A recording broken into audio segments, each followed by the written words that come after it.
नमस्कार। सभी पुरानी हिंदी फिल्मों के चाहने वालों को जितेंद्र माथुर का प्यार भरा अभिवादन। हर बार की तरह इस बार भी इस नई कड़ी में हम आपको एक भूली बिसरी फिल्म के बारे में बताने जा रहे हैं। वो भूली दास्तां लो फिर याद आ गई। यह फिल्म एक श्वेत श्याम फिल्म है जो 1965 में प्रदर्शित हुई थी। इसका नाम है पूनम की रात।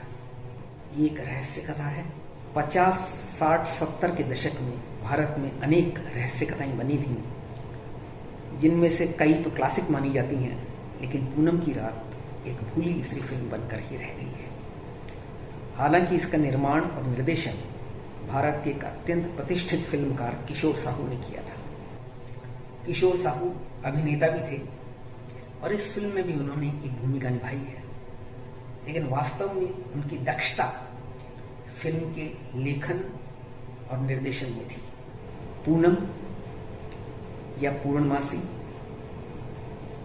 या पूर्णिमा या पूरे चांद की रात, जब चंद्रमा अपनी पूरी 16 कलाओं के साथ संपूर्ण गोलाकार रूप में आकाश पर जगमगाता है, धवल चांदनी की किरणें बिखेरता है, तब समुद्र में ज्वार भाटे भी आते हैं।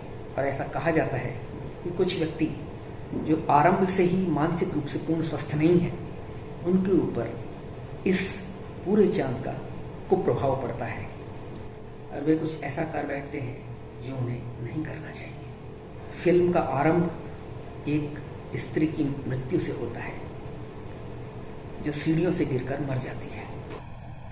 इस स्त्री का नाम है रानी और यह एक धनी व्यक्ति लाला बैजनाथ, जिनकी भूमिका बी के सप्रू ने निभाई है, के साथ रहती है बिना विवाह की है। और उस छोटे से कस्बे में यह अफवाह उड़ जाती है कि लाला जी ने ही रानी को सीढ़ियों से धक्का देकर मार डाला था। बहरहाल फिल्म आगे बढ़ती है और सही ढंग से तब शुरू होती है जब लाला जी का बेटा शिव कुमार अपने मित्रों के साथ एक कॉलेज ट्रिप पर है। वो और उसके साथी एक प्रोफेसर साहब के मार्गदर्शन में पुरातात्विक महत्व के स्थानों को देख रहे हैं। तभी उसके घर से उसका नौकर राजेंद्र नाथ उसकी माँ का संदेशा लेकर आता है कि उसके पिता यानी लाला बैजनाथ सख्त बीमार है और उसे तुरंत बुलाया है। शिव कुमार अपने साथ अपने मित्र मनोज कुमार को भी ले जाते हैं। रास्ते में एक छोटी सी दुकान में कुछ लोगों की बातचीत सुनकर मनोज कुमार को पता लगता है कि हवेली से रानी की मृत्यु का रहस्य जुड़ा हुआ है। वो रानी जो अपने आप में एक रहस्यमय चरित्र थी और उसकी मृत्यु आज तक एक रहस्य ही है, लेकिन कानाफूसी यही है कि उसे लाला जी ने खुद मार डाला था। हवेली पहुंचकर मनोज कुमार अपने मित्र शिव कुमार के संपूर्ण परिवार से मिलते हैं। ये एक संयुक्त परिवार है जो उस बड़ी हवेली में एक साथ रहता है। लाला जी के बच्चे रहते हैं, शिव कुमार के बड़े भाई और भाभी। लाला जी की बेटियां रहती हैं, शिव कुमार की बहनें, इसमें एक है कुमुद शुभानी, एक है नंदिनी। लाला जी की बहन रहती है यानी कि शिव कुमार की बुआ, और उनके साथ रहता है उनका शिकारी बेटा, जो भूमिका रॉबिन बनर्जी ने निभाई है। मनोज कुमार लोगों से मिलकर उनकी बातें जानकर और लाला जी के थोड़े थोड़े कंजूस स्वभाव को समझकर ये महसूस करने लगते हैं कि हवेली के लोगों के बीच मधुर संबंध नहीं है। वहाँ रिश्तों से ज़्यादा अहमियत धन की है और सब, या यूँ कहिए कि लगभग सब, लाला जी की दौलत पर आंखें गड़ाए बैठे हैं। इसी फिराक में है कि अब कब लाला जी ये दुनिया छोड़ें और सबको संपत्ति में अपना अपना हिस्सा मिले। शिव कुमार पर एक पारिवारिक मित्र जो कि वकील भी हैं, ब्रह्म भारद्वाज, उनकी पुत्री ये भूमिका परवीन चौधरी ने निभाई है। आसक्त हैं, शिव कुमार भी उन्हें चाहते हैं, लेकिन जो बात वो ये धीरे धीरे समझ पाते हैं वो ये है कि परवीन चौधरी उनके साथ टू टाइमिंग कर रही है, यानी कि उनके अलावा उनके फुफेरे भाई रॉबिन बनर्जी पर भी वे डोरे डाल रही हैं, क्योंकि वो ये देखना चाहती हैं कि जायदाद का बड़ा हिस्सा किसे मिलता है। जिसे मिलेगा वे उसी से शादी करेंगी। मनोज कुमार की आते ही मुलाकात अपने मित्र की बहन कुमुद शिवानी से हो जाती है। बड़ी रोमांटिक सी एनकाउंटर होती है दोनों की, और धीरे धीरे वे एक दूसरे को चाहने लगते हैं। लेकिन यहाँ भी टू टाइमिंग का सवाल आ जाता है, क्योंकि मनोज कुमार को शिव कुमार की दूसरी बहन नंदिनी भी चाहने लगती है।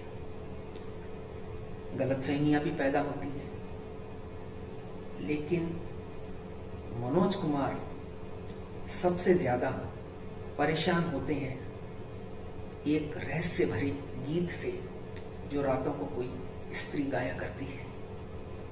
उन्हें उस स्त्री का साया भी सफेद कपड़ों में कभी कभी दिखाई देता है। वे दिवंगत रानी के कमरे में जाते हैं। ये देखकर हैरान रह जाते हैं कि जो कमरा बरसों से बंद पड़ा है उसमें धूल मिट्टी नहीं है, बल्कि वो बड़ा साफ सुथरा है। अचानक उन्हें लगने लगता है कि रानी की आत्मा इस हवेली में भटकती है, शायद अपने हत्यारे या हत्यारों से प्रतिशोध लेने के लिए। और वही एक रहस्य में गीत गाती है, साथी रे तेरे बिन जिया उदास रे, ये कैसी अनबुझ प्यास रे आजा। एक दिन नीम अंधेरे में मनोज कुमार उसके नजदीक भी पहुंच जाते हैं। उससे बातचीत भी होती है उनकी, लेकिन वे उसका चेहरा नहीं देख पाते और वह एकाएक ही गायब हो जाती है।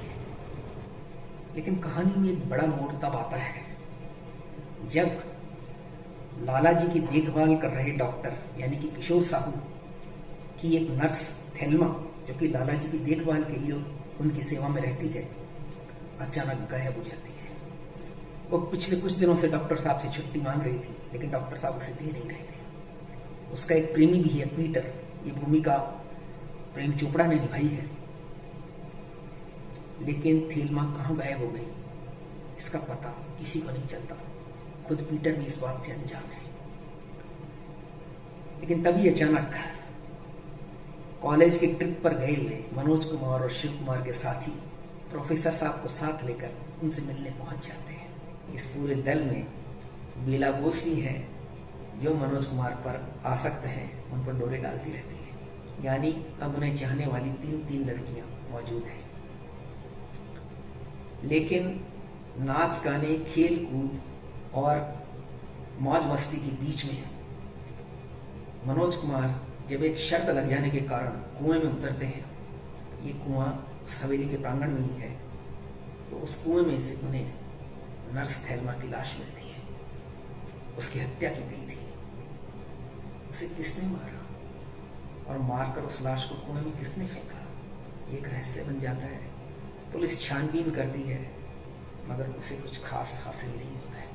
ये सारी घटनाएं पूनम की रात को हुई थी, और पूनम की रात को जब थेल्मा गायब हुई थी, तभी लाला जी अपने पलंग से नीचे जा गिरे थे और लकवाग्रस्त हो गए थे। डॉक्टर ने बताया था कि कमरे में शायद कुछ ऐसा हुआ था जिसने लाला जी को गहरा सदमा पहुंचाया, और उसी के कारण वे लकवाग्रस्त हो गए।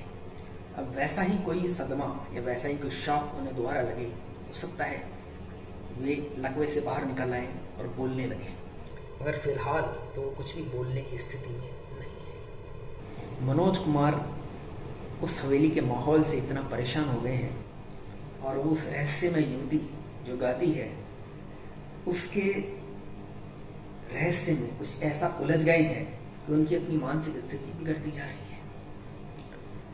उनके दोस्त शिव कुमार, जो कि इस परिवार के बेटे हैं, उन्हें लगने लगता है कि उनका दोस्त मानसिक रूप से ठीक नहीं है, और हो ना हो नर्स की हत्या उसने की है। और वे डॉक्टर से इस बारे में बातचीत भी करते हैं। डॉक्टर उन्हें बताते हैं कि अगर कोई व्यक्ति शुरुआत से ही मानसिक रूप से थोड़ा बहुत अस्वस्थ हो तो पूनम की रात को पूरे चांद का उसके दिमाग पर बुरा असर पड़ता है और वो हो सकता है कोई ऐसा गलत काम, कोई जुर्म कर बैठे जिसका उसे बाद में होश भी न रहे, उसकी याद भी न रहे। सारे रहस्य तब खुलते हैं जब पूनम की रात फिर से आती है। इस बार फिर एक हादसा होने जा रहा है, लेकिन होते होते टल जाता है और सारा रहस्य खुल जाता है। फिल्म का अंत कोई बहुत जोरदार नहीं है, लो प्रोफाइल अंत है, लेकिन वो तर्कपूर्ण है। यह फिल्म बहुत अच्छी बनाई गई है, इन हाउस ड्रामा है, यानी घटनाएं हवेली के अंदर ही घटती हैं। आर्ट डायरेक्टर ने अच्छा काम किया है उन्होंने, और बैकग्राउंड स्कोर देने वाले ने फिल्म में रहस्य का वातावरण बहुत अच्छी तरह उभारा है। सलील चौधरी ने अपनी प्रतिष्ठा के अनुरूप अच्छा संगीत दिया है। फिल्म रहस्य का वातावरण प्रारंभ से अंत तक बनाए रखती है, इसलिए दर्शकों को बांधे रखती है। लेकिन नर्स थेल्मा की मृत्यु का प्रसंग फिल्म में बहुत देर से आता है। फिर भी पूनम की रात एक अच्छी रहस्य कथा है, इसमें कोई संदेह नहीं। जहां तक कलाकारों का प्रश्न है, महान अभिनय तो किसी ने भी नहीं किया है, लेकिन ठीक ठीक अभिनय लगभग सभी कलाकारों ने किया है। कुमुद शुगानी और मनोज कुमार की जोड़ी खूब जमी है।